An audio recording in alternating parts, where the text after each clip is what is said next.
Hi, my name is Sherry Francis. I was raised in Hawaii, so I guess I would consider myself a pretty active 61-year-old. I love the outdoors. Anything that's outside is my kind of cup of tea. My husband and I are pretty adventurous, so we hike and kayak and swim. And last Thanksgiving, I was in a horrible car accident.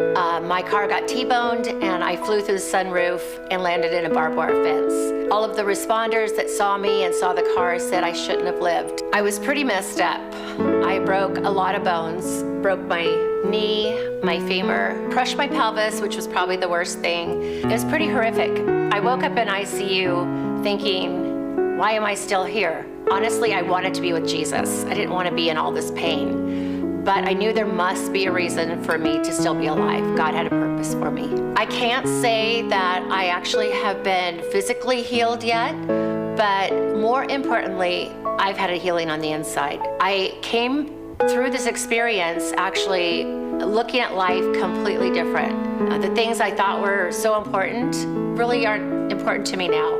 And I look at what really matters. Having Jesus' presence in my life has been utterly life-changing. This is where I sleep, and this is where I sit all day because I can't walk yet. And I'm a doer and a mover and a shaker, and I don't like sitting. So I know this is from God because it's not me. I am experiencing like a peace and a joy that honestly, I don't think I've ever had like this before. His presence, it will fulfill the deepest longings of your heart. It has mine.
And we've been members of River City for quite a while. So last summer, our son was showing some signs of regression, and he would later be diagnosed with a disorder. Having a background in education, I definitely saw some signs and some things that were concerning with his development. His regression was in language and his skills, as well as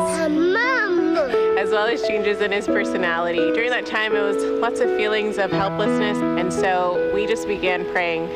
We were praying to God for healing. We were also praying just for wisdom on how best to help our son. It's around fall, winter of 2020, a couple months after he was diagnosed. We saw glimmers of our son coming back. It was a word here and a word there. And I think one of the blessings that we've had is actually our daughter. I mean, they're like best friends, and God has used our daughter to reach him in a way that maybe we haven't been able to reach. So here we are in 2021, and we have our son back, and God has just done a miracle in our son. That light that was gone has now come back. In our family, we have what's called an Ebenezer jar. Ebenezer means stone of help. Anytime that God has worked miraculous in our lives as a family, we write down what it is, and we write down the date. And so we have a new stone that God has healed our son. We can actually look back and say, God, you showed yourself to be faithful. You did a miracle in our son's life. You did a miracle in our family's life.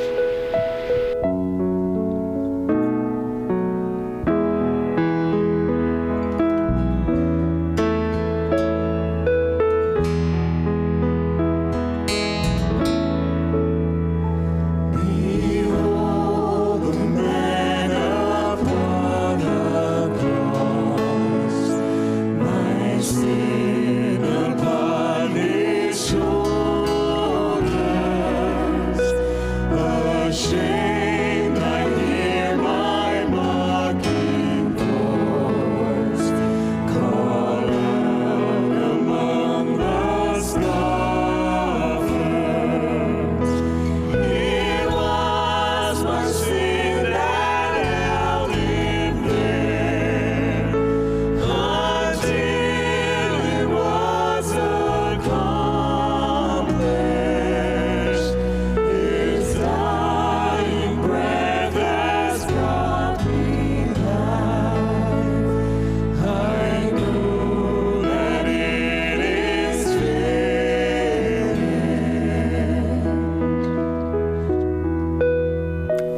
My name's Jay Cortez. I'm here today with my wife Nancy, and we wanted to share about our oldest of 4 children, Emily, who was 27 years old just a year ago when she died from an epileptic seizure and drowned.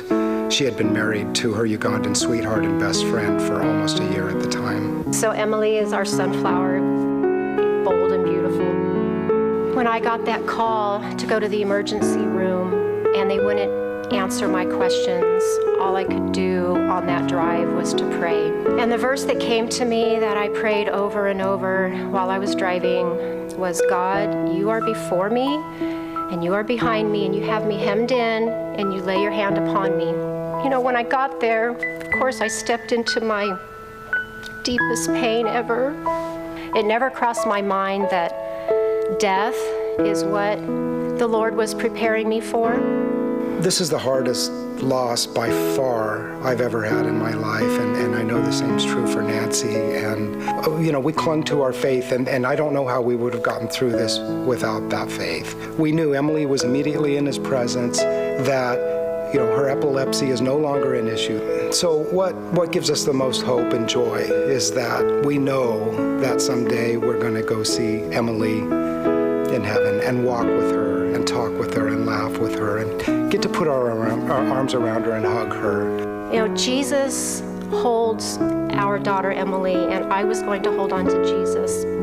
What I love about God is that He is such a personal God, and I am so grateful for the very many beautiful, sweet, gentle ways that He made Himself known to me.